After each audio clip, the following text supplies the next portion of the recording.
Okay then, morning everybody, and welcome to today's AGP webinar. Obviously, thank you for taking the time to attend in what is an extremely busy time for everybody. I'm Lisa and I'm with the AGP Office Administration. So I'm here to help Steve to take the session today. And I'll pass you over to Steve very shortly. But just before we do, if we can go through a few housekeeping rules with you. I can see most of you have, but if you haven't, can you just put your microphone on to mute during the presentation, just to avoid any interference or background noise. There will be a question and answer session later in the webinar, at which point, obviously, you can turn these back on. Or if you prefer, you can ask any questions on the chat facility on the side there, and Stephen will try to answer as many of these as possible at the end. While we're on the chat, can I just ask you to put your name into the chat for me so I can just mark off and see whoever is here, because some of your names are quite clear, but some of them, if we've got a few marks or a few of the same name, then it just makes it easier for me to know who is on the webinar here. If you need any support during this, I'll be monitoring the chat, so if you have any problems, please just ask. It will be recorded, which just helps us to collate any questions or comments which may be missed during the live webinar. If anyone has any questions or concerns, then please do let us know. Following on from the webinar, I will be sending out 2 emails to you. We do require you to sign a digital registration form for Welsh Government, and you'll receive an email from HelloSign to do this, which is our e-signature platform with a link. It literally takes less than a minute and is very easy to follow. This allows us to confirm to Welsh Government that the webinar took place and how many people attended. So it's really important that you sign this and send it back to us. You'll also receive an email with a link to 2 surveys to provide feedback to us. So please also could you fill in these for us as well, because it just helps us to give more information on future webinars. So now I will hand you over to our expert, Steve Young. Over to you. Thank you, Lisa. And thanks everybody for joining. I really appreciate it. Welcome to this webinar on business reinvention, how to swiftly generate, evaluate and create a new business model if coronavirus has broken your existing one. I guess just a quick initial sort of 2 minutes on who am I. So my name's Steve Young, a director of Winning Pitch. We've grown our business over the last 12 years from 0 to about 12 million. I guess I must have helped hundreds of SMEs find and identify new growth models, new business models to help them move forward, and also helped a number of other larger organizations, people like Yellow Pages, Google to do Google Garages, even Arriva Bus to find new ways of creating revenue streams. So I guess one of those SMEs, if I wind the clock back a couple of weeks, one of those SMEs was a lady I was on a Zoom call to who owned and ran an events management company, or at least she did do. I remember her saying to me that this bloody coronavirus has broken my event business. It's in the process of breaking me. She said that trying to sort of hold back the tears, if I'm honest.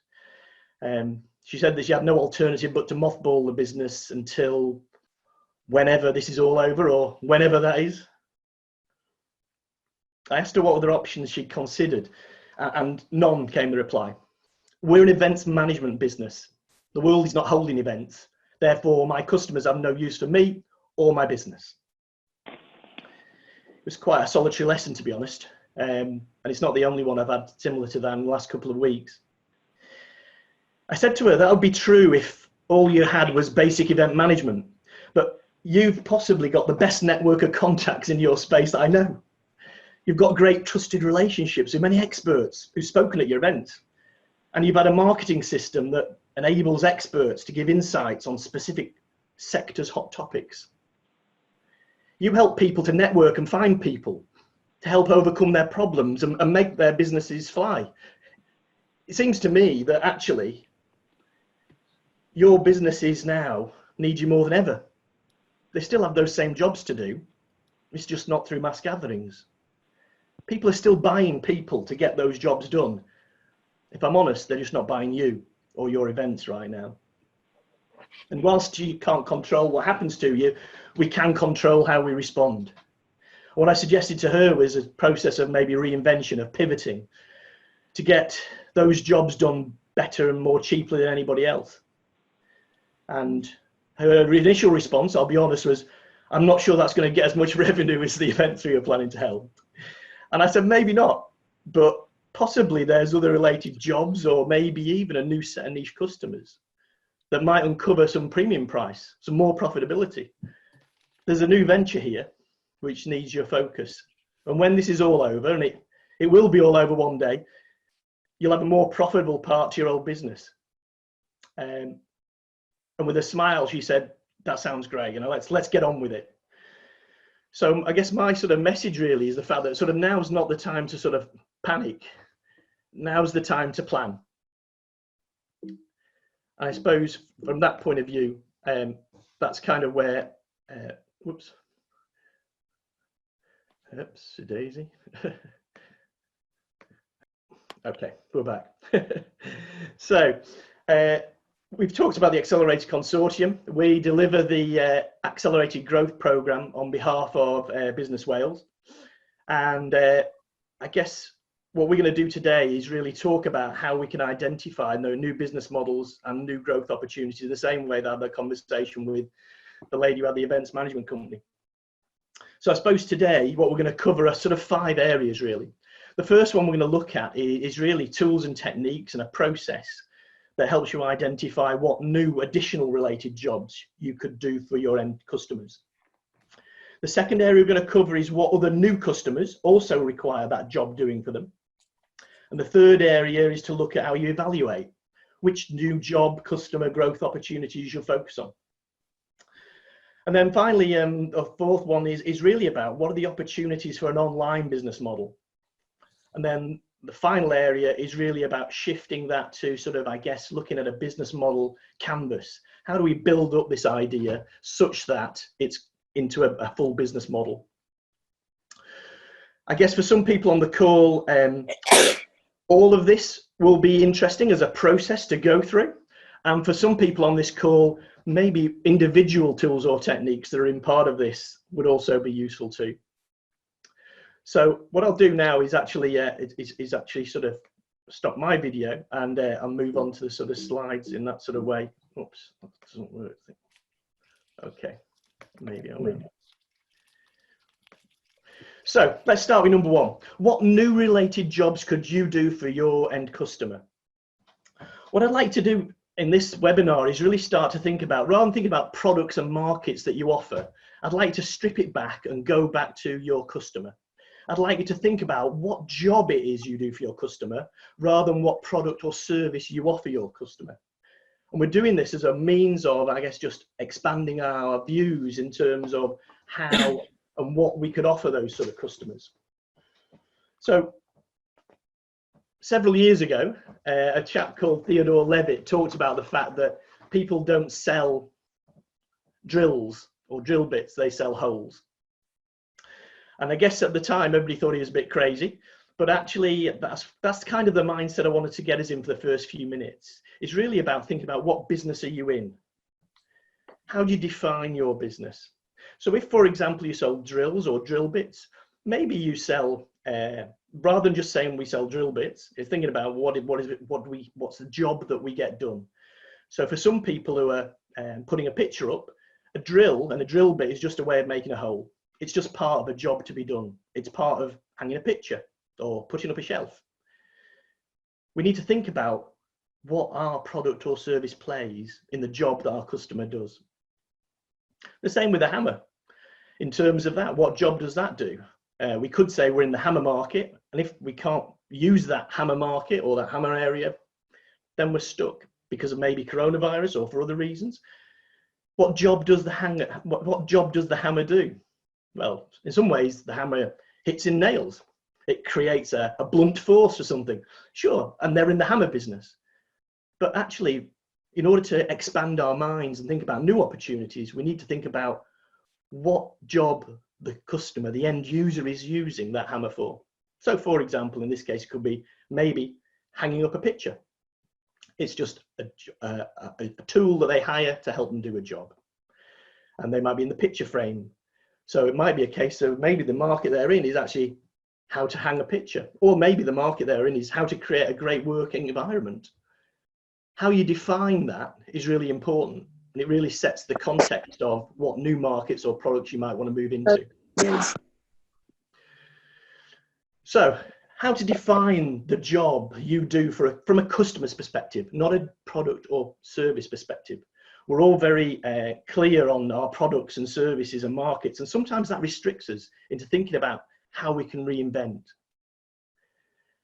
Now, don't get me wrong, I'm not being silly here. We're not trying to reinvent completely, because many of us need to turn on the taps of revenue streams fairly quickly. So what I'm going to look at today is adjacent markets, adjacent products, adjacent customers, the ones that are nearest, maybe 1 or 2 steps away. I'm not going to be talking about those moonshots that are 10, 12 stops away. So how do you define, from a customer's perspective, not a product perspective, what you do? So in our organization, Winning Pitch or the Accelerated Growth Program, we do what we do for businesses. If you ask our businesses what job we do, we help my business grow to its full growth potential. We've got a verb, we've got an action, we've got a context there. Other organizations, I know a software organization that basically is an app and also a software or application, but their customers wouldn't say that's the job they do. The specific job they do is they support teenagers to manage their anxiety better. A manufacturing company needs to stop thinking about itself as a manufacturer and starts to think about the fact that the job it does for the customer is supply components to build a high performance sports car, for example. Maybe if we're talking about the organization that maybe does, let's say, picture frames, maybe they're not in the picture frame market. Maybe the business they're in is providing remote home workers with the perfect working environment. So they could do posters, they could do diagrams, they could frame all sorts of things. It's a way of opening up our minds. And this was, I guess, brought home only a couple of this week, really, or last week, when we were talking about, you know, people needing to have ventilators. And actually, when they broadened it out, the problem or the job that they needed doing was to help pump lungs with oxygen when infection has caused problems. So it wasn't necessarily a ventilator they needed. They wanted to open that imagination and that innovation up to other types of ways of pumping lungs with oxygen. And they got a whole new, different range of products and services that could support that. So when we think about jobs, it might be interesting now just to think about your own organization. What business are you in? What job do you solve for your customer? What would they say? What verb would you use, or the object or the context? As I say, our organization, our customers would say, they help my business grow to its full potential. What does your business do? So moving on from the job, what we need to realize is that all core jobs are made up of a range of supporting jobs. So if we take the range of a doctor, for example, the doctor's job is to help me deliver care to my patients. That's how they define their core job. But any core job is made up of smaller supporting jobs. And each one of these need to be done well in order to deliver the main job. So for example, the supporting jobs for a doctor could be help me stay current on my research, help me manage medical records, help me diagnose conditions, help me work with a team, help me get proof information. And what we can do there is actually think about, say, for example, a business that's working with the doctor, for example. Let's call them data analytics for now. Their sort of core competencies, if you like, are based around data analysis, algorithms, data visualization. So this organization, if you like, their job they do for their customer, the doctor, is to help me analyze lab results data. That's their job. And that forms part of a supporting job.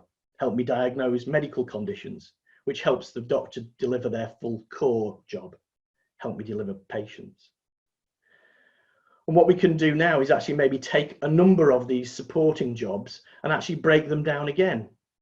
So for example, for that doctor and for Data Analytics Limited, that are there to help analyze and present data, that supporting job, sure, at the moment they help me analyze my data results, but the other jobs that doctor needs are help me assimilate lab data, help me apply data to make the correct diagnosis, help me simulate data-driven scenarios.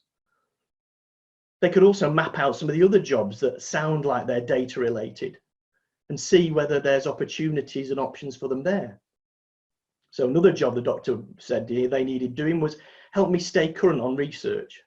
So that's about accessing articles, sharing critical lab results, accessing hot topics at conferences, analysing skills and training.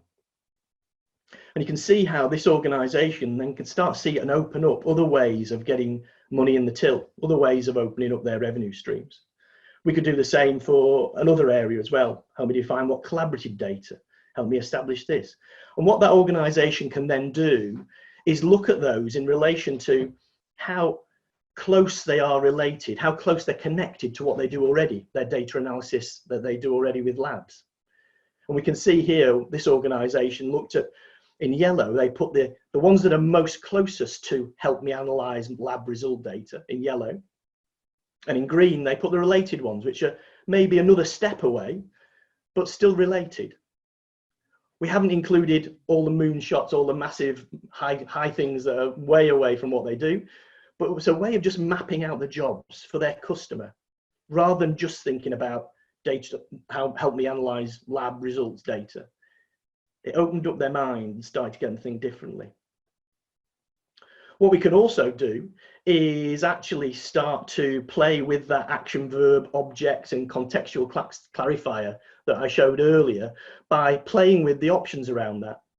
So we can go down another level and we can look at the variations of those. So for example, if I take the Accelerated Growth Program, the jobs we do for the core job is help my business grow to full potential. The supporting jobs, if you like, are reforecast my cash flow during the coronavirus, leverage my network of contacts to build a strong user community, fund my technology to win high profit customers, sell my spare capacity, train my staff. These are all the things that we can offer as supporting roles. But if you want to innovate and come up with your own ideas and play with those combinations, you can take one, let's say, leverage my technology, and then take a second one, the one it's not necessarily aligned with, and create a new option and look at whether there's potential there. We can start on the right-hand side with create new high-profit customers and look at spare capacity and diversify with a different combination. And even start with my staff, core competence, a core asset of your business. Maybe we could go fund my staff during the coronavirus. So there's different ways of playing with that, but the idea of trying to shift that mindset is to help open up one's mind to think about new possibilities of products. From a practical point of view, where do you go from there in terms of using that? Well, my advice would be 3 tasks. First of all, look at maybe mapping out the job that you do and the supporting jobs. And then I'd be starting to try and maybe speak to some clients. How important are some of these jobs for them? How successful is the way that they are doing that job at the moment? Are people satisfied or dissatisfied with the way it's happening? Is it under or overserved as a market? And then finally use that to identify new features to improve, and maybe even products that could disrupt the market. So going back to our picture framer, could they actually come up with a new stickable technology that might actually disrupt and maybe put the hammer manufacturers out of market? So that was all about new jobs, new related jobs that you can do, open up our minds as to what our business is actually about and what we can do with our core competencies. The second area we're going to talk about is really about new customers. So what we can do with that dimension is really start to think about the fact that obviously a market opportunity needs 2 things. It needs a job to be done and it needs a job executor or a customer. So if we take our previous opportunity there, we talked about the doctor. The doctor is the job executor in this case. He's the user. And it's important to use the user, the end user, not the buyer. That can confuse things. But let's just take the job executor, doctors. The job to be done here is help me analyze my lab result data. What we can do is actually take that job and repeat that down in a list. And then what we're able to do then is actually look at other people who need that job doing. So for example, dentists, fire service, police, crash investigation. And what we can do then is actually zoom in a bit more maybe and think about particular new segments, new niches, some of which might be higher profit than your original section. So dentists, for example, we could say we could be endodontists or orthodontists. Fire service could be zooming in on maybe just that particular part of the fire service. The police, air accidents, all these people need help with analysing lab result data. Could we do that job better and cheaper than the existing providers? So if we just took two of those, let's say, for example, the orthodontist and the crime scene investigation, we can put them across, and this is where I'm talking about adjacent moves here. We need moves that we can do fairly quickly in the current crisis. I'm not talking about 12-month, 18-month opportunities here. And the key thing to mention here is the fact that we can put our potential customers, so we've got our adjacent customer there that's one step away, and our related customer there, one, maybe 2-3 steps away from the doctor. And then we can put our existing jobs along the top. So currently, the analysis company that we were talking about, they help me analyse lab result data, says the doctor. Orthodontist can do that. Crime scene investigator can do that. Then what we can do is actually map onto that maybe some of the adjacent jobs that we could do. So on the doctor's side, we can maybe help assimilate lab data with their history, with their patient's history. And we could do that with maybe orthodontists and crime scene as well. And they're related jobs as well, 2 or 3 steps away. The key thing to mention here, of course, is the fact that as we get further down and to the right, there is increasing risk. So what we need to be careful is, bearing that in mind, that increases the challenge that there is in terms of entering these markets, because we don't know them as well, and we're not proficient maybe at doing that particular job, and we don't know that industry as well. So down and to the right increases the risk. We need to stay maybe up more towards top left and those sort of boxes around there to help us make a safer move, if you like. So that was new customers. We covered off in firstly, we talked about new jobs you could do. We talked about new customers. Now what I'd like to quickly move on to is how do you evaluate which job or customer growth opportunity you should focus on? So I think from that point of view, we look at the attractiveness of these opportunities. And it's important to try and generate a number of them if we can, rather than just one. It's good to sort of, I guess, be innovative and think about what opportunities we can have and where do we go from there. So I think from our point of view, we generally look at attractiveness of a particular opportunity on 2 dimensions. One is overall potential, and the other one is overall challenge. So we're going to look at each of those opportunities or ideas we have based on those 2 dimensions. They will tell us how attractive it is for us. So if I just take the first one of those, overall potential, for me, this is kind of like, if you imagine a mountain range as your ideas, this is the height of the mountain. This is really talking about what is the size of this market, how many people buy in this market. So that's all about the potential that's there. The overall challenge, going back to I guess our mountain range analogy, if you like, is really talking about what's the likelihood of us conquering this mountain? What are the obstacles in the way that are stopping us climb this mountain? So that's the sort of potential challenge. And we can look at those in terms of whether that potential or overall challenge is low, whether it's mid, whether it's high, or whether it's sort of super high. And that will give us a sort of a 2x2 matrix, which allows us to think about the different sorts of options that fall into that. So low and low is quick win. So here we've got a situation whereby if we want a quick win, we need to do something fast, or we need to just get some traction on maybe a bigger idea. These are the ideas that would fall into this. It's low challenge, it's relatively low risk, but it's relatively low potential. Top left is a super high potential and low challenge. So these are the ideal ones. These are difficult to get, they're fairly rare, but these are the ones where, you know, we need to move fast on and try and identify as many of those as we can, but they're pretty rare beasts, but that's where we want to be.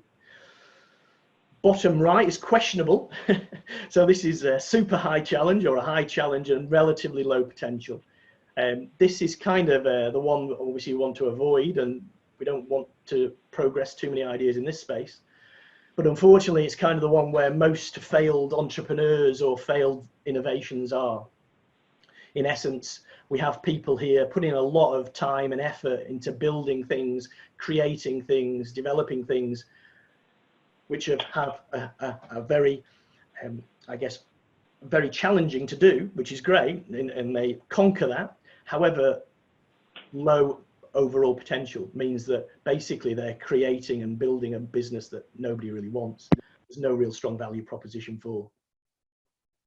Top right is moonshots. So these are the ones that in some ways are very high challenge, but they're also high potential. And we need to bear that in mind in terms of progressing them. Sometimes, ironically, these are the ones that investors like the most because they can see it. The key thing is, how do we overcome the obstacles, the challenges that are obviously in the moonshots, because they are high challenge and they're high potential. We could spend a whole day on going through valuation techniques. This is a quick one that we use with our organizations, and it's a way of evaluating the markets. We haven't got time in today's webinar to go through this in detail, but obviously if you send in your AG3 forms, happy to share these slides with you, so you'll be able to see these here. But a quick run through will show us that this is a market opportunity, let's say for the crime scene investigator, scene of crime evidence for our data analysis company. And what we'll do there is go through the overall potential and the overall challenge. So if we start on the left-hand side, overall potential, the way we do that is actually break it down into 3 areas. To what degree is there a compelling reason to buy? So that's, is there really a market there? Is what you're offering better than anybody else's? Is it really compelling? The volume, is there enough of a market size there? Frequently required? Is it growing? And the third area is the viability, really. It's the margins. Can we make money out of this? Are the customers going to be sticky, etc.? And then what we're able to do then is to say, okay, so let's give that a mild overall potential for potential score. Then we move over to the right and we look at challenge. And these are implementation obstacles. So going back to getting up that mountain, what are the obstacles? So let's just say those are to do with product development difficulties often, routes to market, funding. In terms of time to revenue, we're looking at how long will it take to develop this great thing. What about the time between product and market readiness? And then external risks, what about competitors? What about third-party dependencies? What about the barriers? And we can give that a score.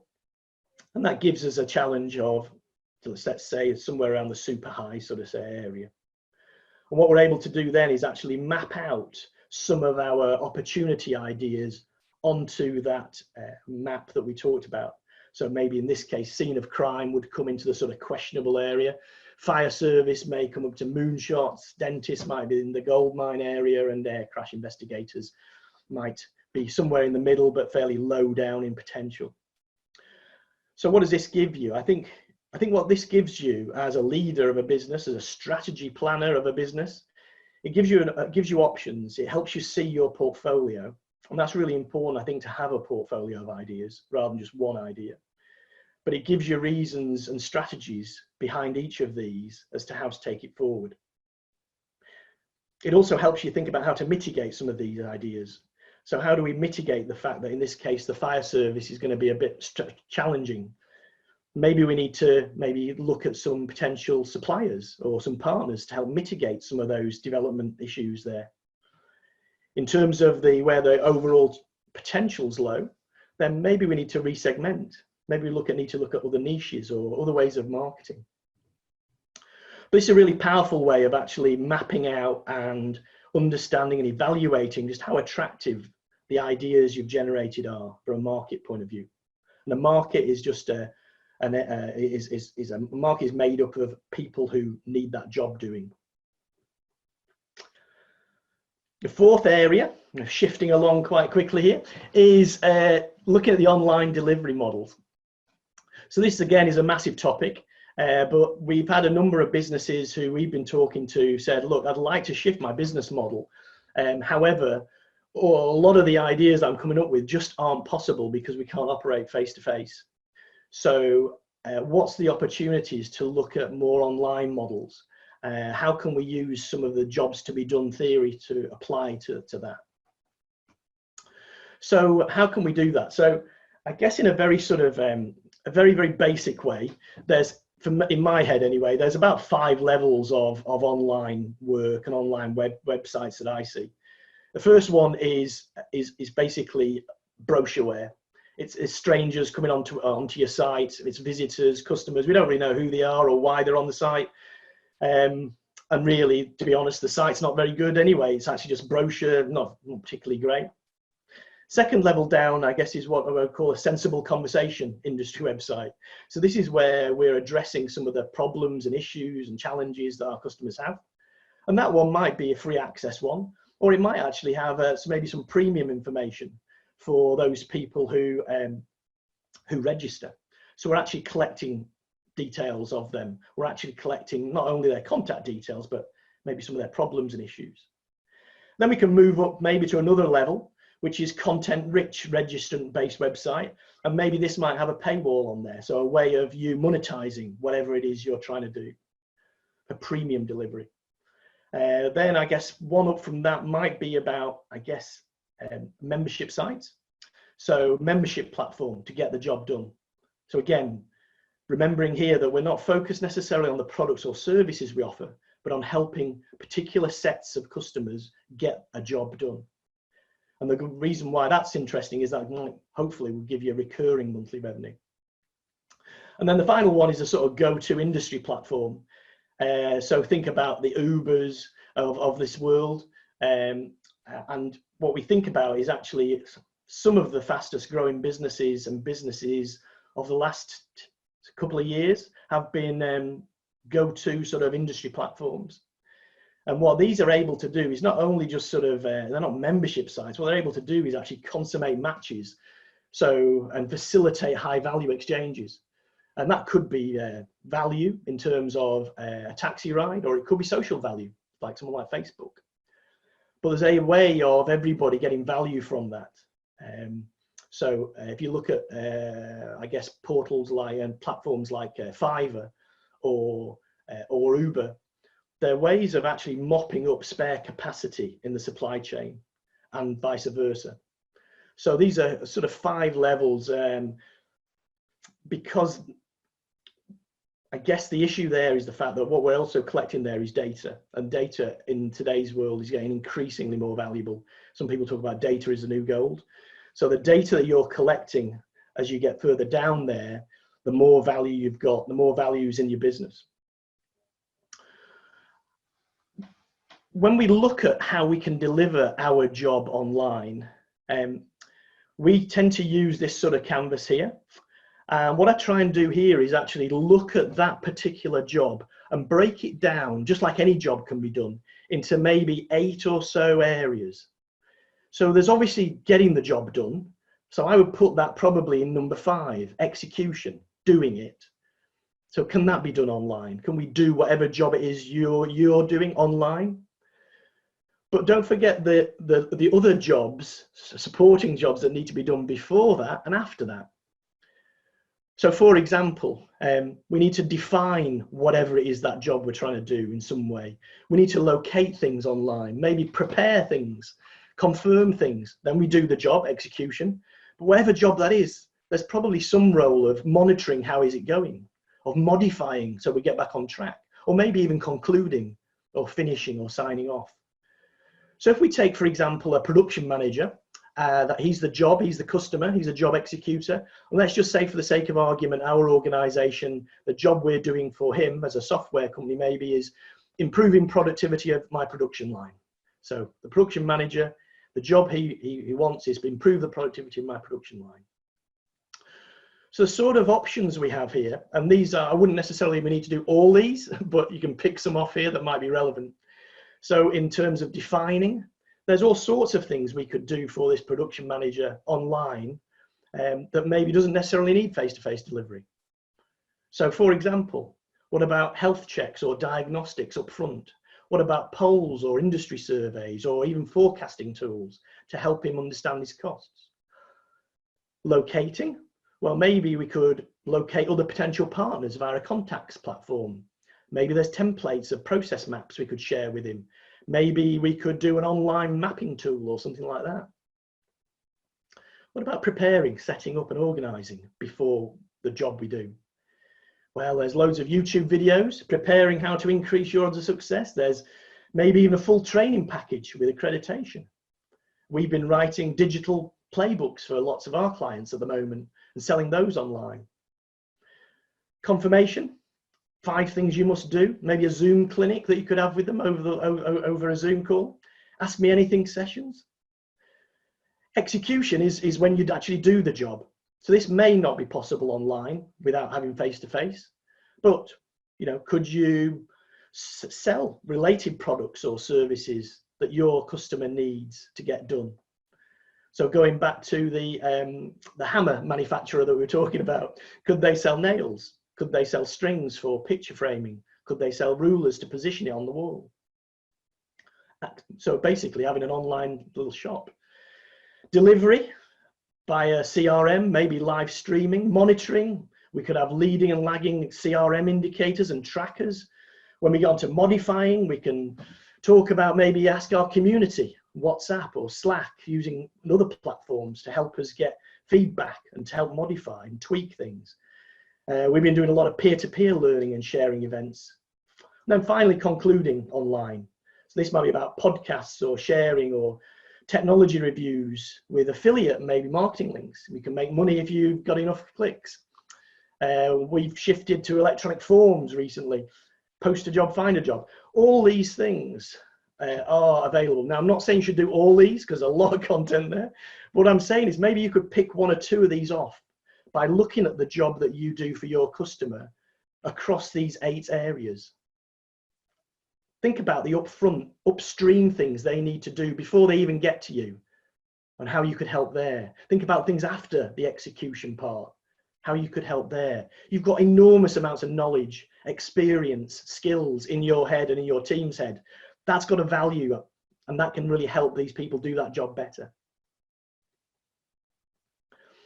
So I guess the final area now is really about building up. Maybe hopefully we've now got some options, we've got some ideas, and we've maybe evaluated them using the attractiveness sort of map into moonshots or gold mines or those areas. The question we can get us asked then, well, how do I take that to the next stage really and build that up into like a 1-page business model? So for those of you who have attended our AGP workshops before, you'll know that we've been in a position whereby we use the business model canvas quite a lot for this area. I'll quickly go through it and explain it and then demonstrate it with some examples as to how companies could use this. So this is the blank business model canvas. It's a way of actually, I guess, on 1 page, identifying the main blocks of any business. And it'll help you identify and reinvent parts of it or all of it if you needed to. So how does it work? So let's just take a business. I've just made up a business here called Rossili Bay Gin. And this was their pre-COVID-19 gin business model. And we'll map that up using the business model canvas. I'll just quickly take you through that. So where I normally start, this is basically 9 blocks of how a business works, how a business adds value to a customer. And what I generally start with is on the right-hand side is with the customers. So here we've got, for our customers, we're going to say it's quality, premium quality customers. Shops, bars, hotels, those organisations, I guess, that are the 19% of customers who don't buy on price, let's say.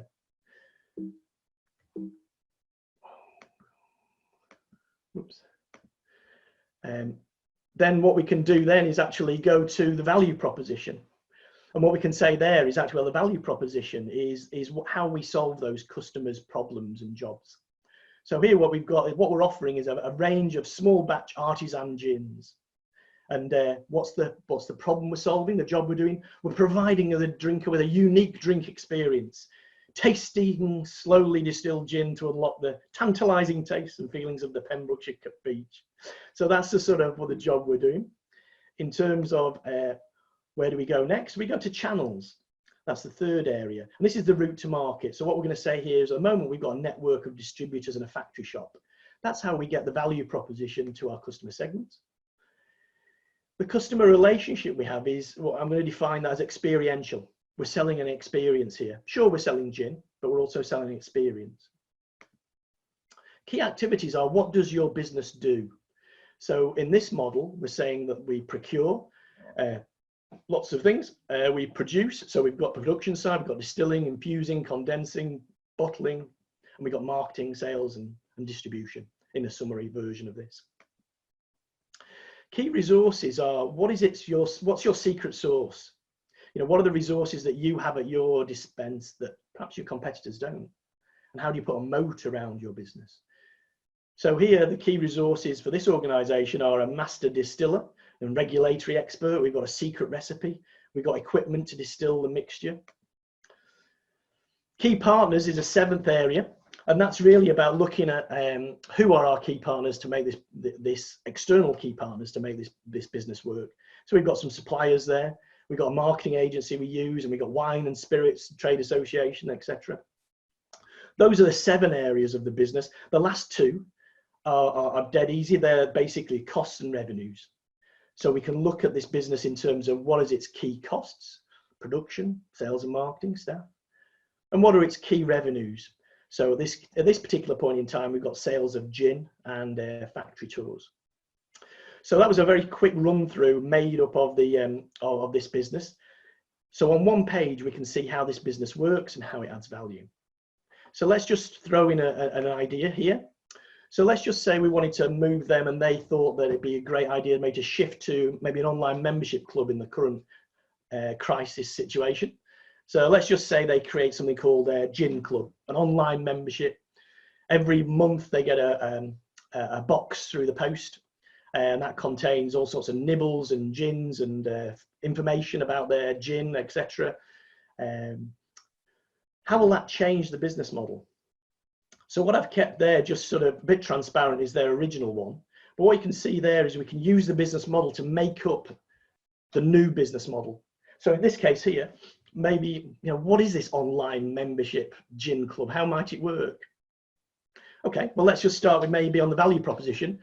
We can map out and say, okay, put a bit more meat on that bone. So maybe it's a bottle a month, some tonics delivered to you, maybe exclusive discounts, share your reviews, how we made it, 20-minute whatever, Zoom group tastings, all sorts of things could be there.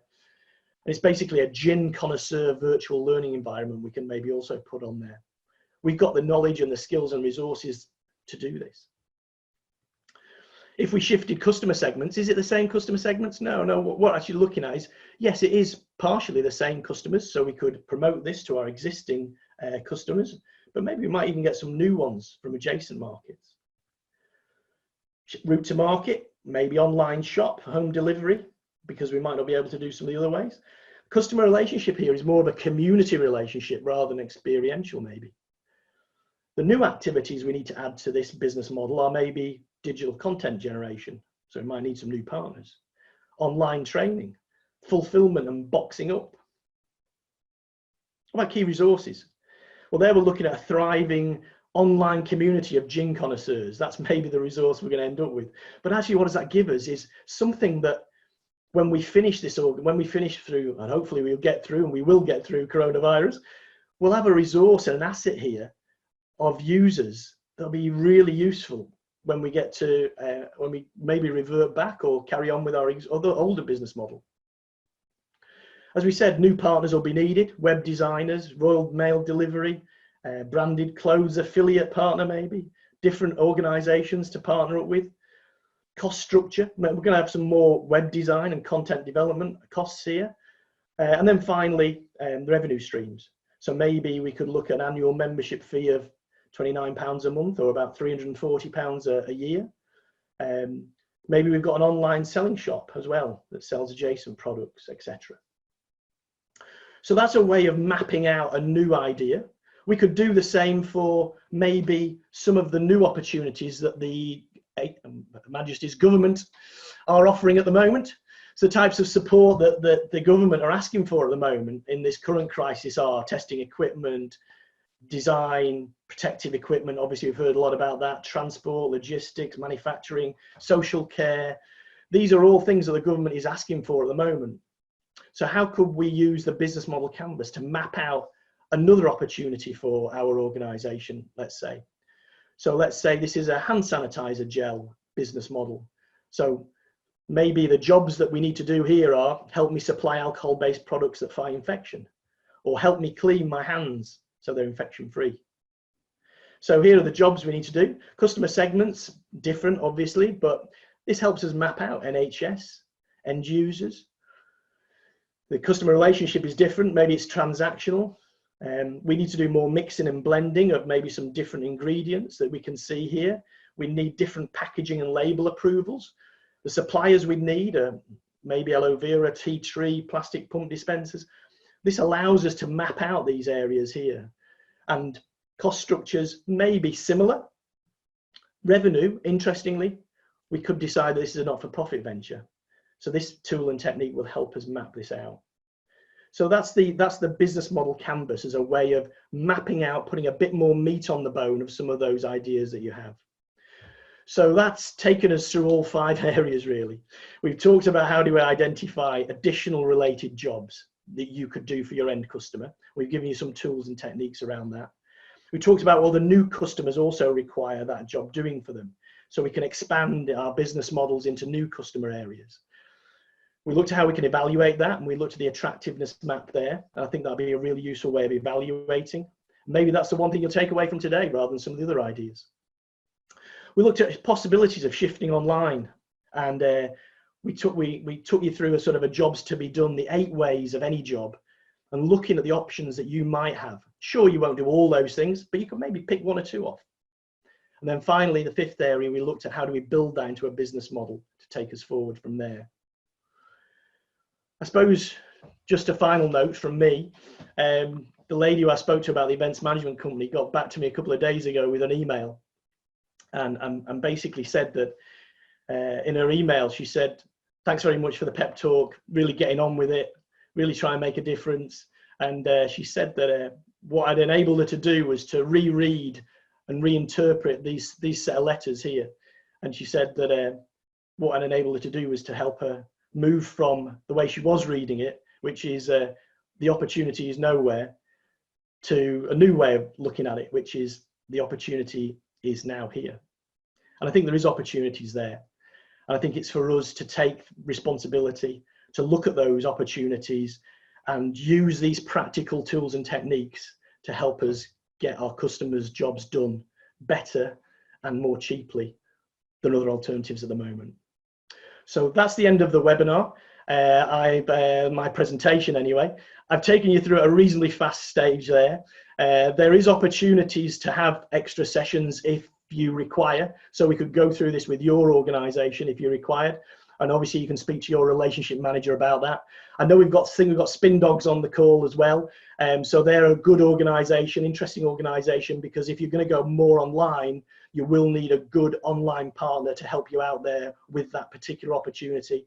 And they may be an opportunity for you as well. They're a good local organization that's done some great work in that space. So that's me, Steve Young, saying thank you very much. And I'll pass you back to Lisa and we'll take any questions. Thank you, Steve. I've got one that's come up that I'm not sure that will be on your view at all. A question and answer wanting to highlight the importance of video content in these times of not being able to hold one-to-one meetings, authenticity, real person experience, etc. Yeah. So I think absolutely there's an issue there with regard to people struggling with opportunities and saying, well, I can't do this face-to-face. I think, to be honest, we're seeing a lot of organizations and a lot of service-based businesses overcoming that pretty quickly.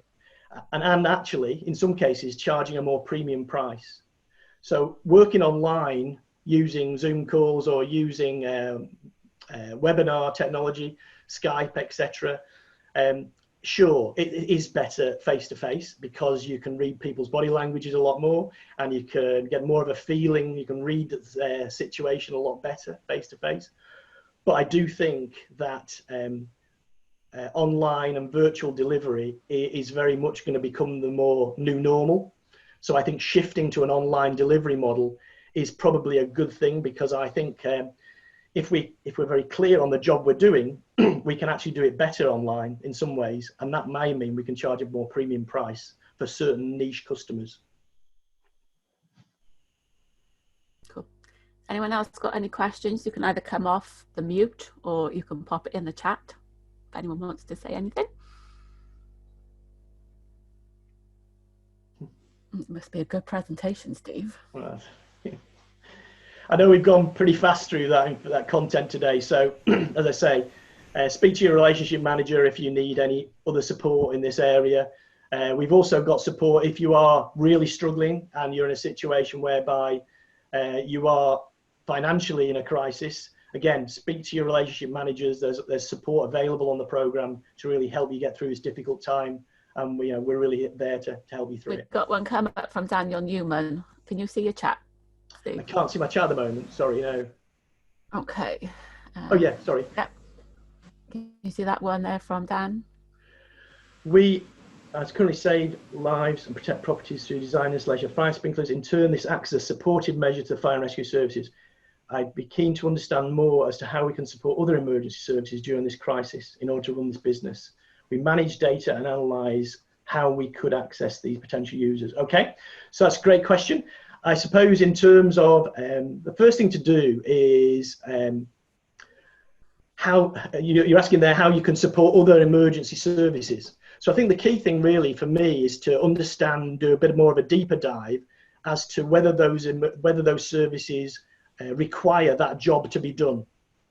So most of them, I think, a fairly superficial sort of view, I think, would do. So I think the key thing there is to really understand those new markets, those new emergency services. For me, the best way to do that, I guess, initially, and it's difficult to get long conversations with people at the moment, I totally understand. But what I'm trying to understand is, first of all, A, that they have that job to be done that you're offering. B, that it's an important job to them. It's not just a superficial job, it's a pretty important job. And then C, I suppose it's the degree to which that's already been served by other people. Is it underserved or overserved? And then finally, the degree to which they're satisfied with that service they're getting from that supplier who's doing that particular job for them. So I suppose those are the four areas there. And then the other area that you might want to look at is actually mapping the supporting jobs that contribute to that core job, such that you can get a better view as to what other areas you could help them with.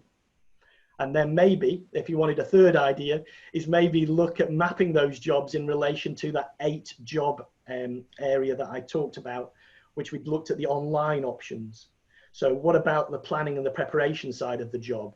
Sure, there's the execution bit, but the upfront stuff, the planning, the budgeting, the costing, what do we need in place, the preparation, all those are jobs to be done which support the main job. And after that job, what about the closure of that job? What about the monitoring of it?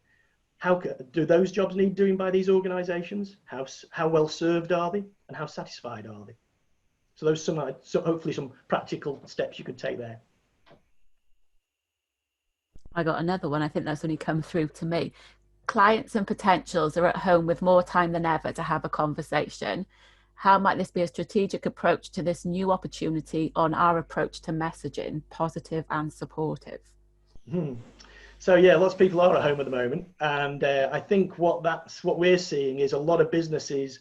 That's really right. A lot of businesses, ourselves included, are shifting to more online delivery. And I think, to be honest, in our case, it probably gave us the nudge that we needed to be far more online than we've ever been before. So I think we have people now that are captive at home, and we know that that is creating a lot of opportunities. I mean, you've got to look at Joe Wicks and people like that. A lot of what they're doing at home, but they still have, as I said to the lady who had the events management company, the problems they have in running their businesses haven't gone anywhere. The jobs they've got to do are still the jobs they've got to do. So what they need is a way of doing that job now, but maybe you need to help them do that more online themselves. So it's a case of maybe going through some of the templates that we can share with you, with them online, maybe some of the mapping techniques of the different jobs, getting their view of the world. Where are they underserved at the moment in terms of those jobs they've got to do? But yeah, shift to online is very much is very much the situation. I don't see it going away. I think people are underestimating the fact that I don't see people returning back to the old ways too much. I think very much this is going to be the way it goes. And hopefully these new ideas, whether it's online or not online business models, will help come together with your traditional one, and you'll be a better, more resilient business going forward. How much focus on deep dive on existing? Oh, I've just lost it going up now. Hang on. On deep dive on existing clients and expanding these rather than reaching out to new?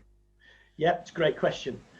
So I think in terms of the easiest, safest, lowest risk way to start is with your existing clients. So you've already got the relationships with those clients, hopefully really good relationships. So you start with those first, and you look at those first because you know their industry, you know the contacts, you've got a relationship to draw upon. You can, I guess, frame your curiosity in helping them. So I think, yes, start with your existing customers. They'll be the most easy to talk to. Take them through the different sorts of jobs, the supporting jobs that they've got that come before or after what you do at the moment. And look at other areas like the related jobs. Training, online training is becoming a really big opportunity now. Even though you may not be a training company, people are saying, I need the skills online to help me set this job up because I can't get into the office or I can't get to the factory. So those are areas there. Sort that out with your existing customers and maybe look at new customers. For some businesses, there may not be enough growth in their existing customer base to give them the growth of the business that they require. So new customers might also be a really good opportunity and a good one to focus at. Maybe you could get other people in your business to focus on the existing customers, and maybe your role over the next 2 months is to really open up a new market and deliver the jobs that you do to them. Is it about selling or exploring a support approach so they remember you following the COVID-19 period? So that's a really good question, yeah. So some of the people have asked that question before in terms of, is this basically just raising our awareness? And I think for some organizations out there, it could be, yeah. For some organizations, they can't do face-to-face business. There just isn't a business model that is available to them. So I think definitely raising awareness, putting stuff out there is important. However, I would say that I know a lot of businesses that just waste a lot of time, a lot of energy, a lot of money on just creating content, blogs, website content, and to be honest, a lot of it is wasted. I think we've got to be if we are going to do content development, we've got to be very clear on what we're doing it and why we're doing it for. For me, marketing is as much a disqualification process as it is a qualification process. So be clear on what job you're doing and have stuff that sits behind that to support that. So if you're thinking about a new job that you want to help a business with, then an online playbook might be a really good thing to do. Whereas, lots of blogs and webinars, dare I say it, that are the same as everybody else's blogs and webinars, you're wasting your time. So can I add to that, Steve? Is that okay? Yeah, I mean, just from a marketing perspective, I think I agree with some of the things you're saying there. I think it's really important now that people still continue to put themselves out there and market in the normal way, but I think it's very, very certainly not trying to take advantage of the situation and showing that sympathy. But I think the more important than ever, you touched on it through the presentation, but that value proposition and making sure that the content you are putting out there really is showing how you solve problems for people. That's super important right now. And the people that we're seeing doing that and the clients we've got that are doing that, they're the ones that are sort of no one's got having normal times right now, but they're certainly the people that are managing to tick along and get traction and maybe open up new dialogue with people. So I think that's an important point too. Yeah, that's great. Thanks, Liam. Appreciate it. Any more questions, Lisa? I'm just conscious of time. I got one towards Spin Dogs. What's good look like for approach to digital strategy? There's any... That's a small question. Yeah. How long have we got?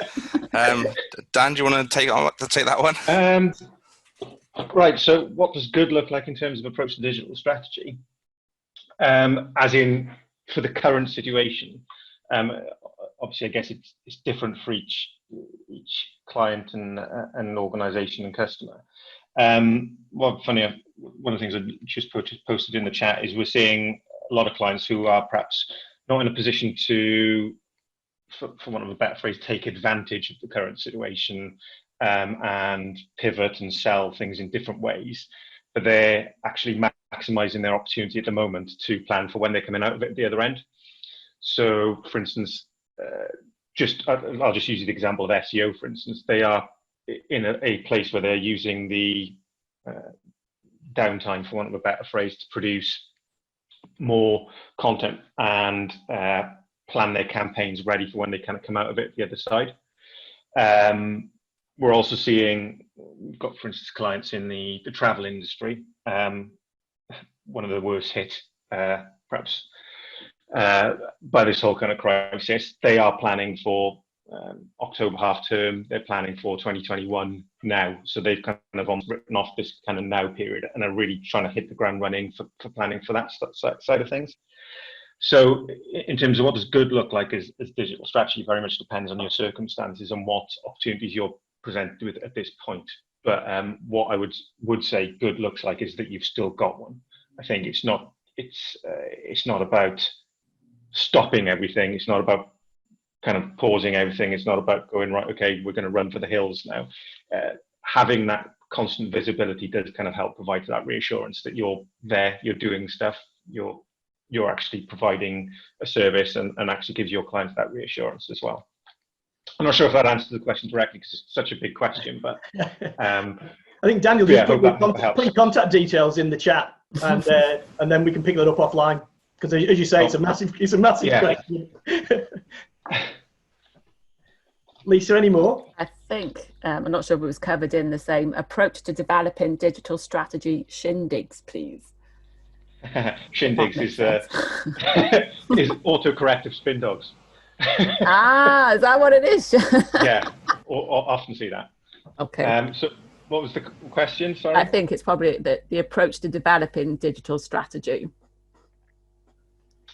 Just while you have a quick think, Dan, one of the things I'd respond to that immediately is I think it's the thing that we've tried to do as a company ourselves, and that we're advising and talking to a lot of our clients about at the moment, is you've got to up the dialogue with your customers. Yeah. So you've got the ability. So the answer, the approach, and the answer to everyone on this call will be completely different.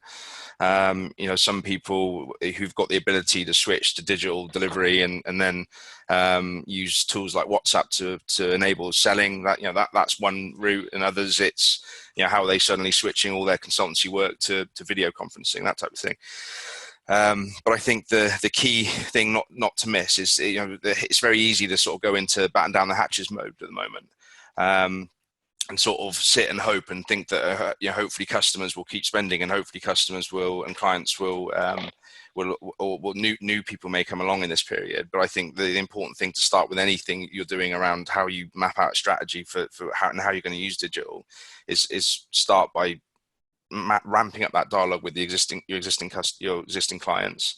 Talk to if you have sales teams or you're doing sales yourselves, listen for what the messages are, how are people reacting, what have the requests that you've been getting changed, because that will help to maybe uncover some ideas around how can we pivot into other ways of delivering stuff.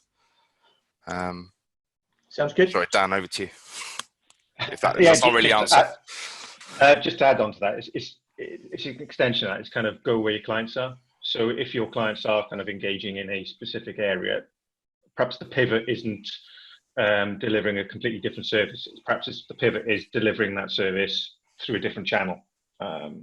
So if you have got people who are now kind of much more prevalent on Facebook because they're kind of at home, perhaps use that as your channel for comms. Perhaps if people are much more open to video, we're talking about packaging things up in a different way, making it easier to buy and understand. So for instance, things like using video conferencing to do digital mentoring, something that we haven't done before, but is now actually something that we can do to help businesses then get online themselves.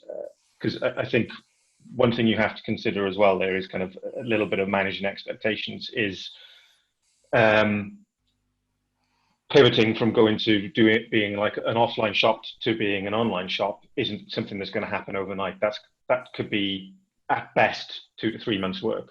And then you're also starting from a position of kind of not huge strength in terms of that digital footprint, but the quick win might be setting up a Facebook shop and promoting that online. So it's about kind of understanding where those, like you talked about on that chart, where those quick wins are, and perhaps those quick wins are on the route to what the ultimate aim is.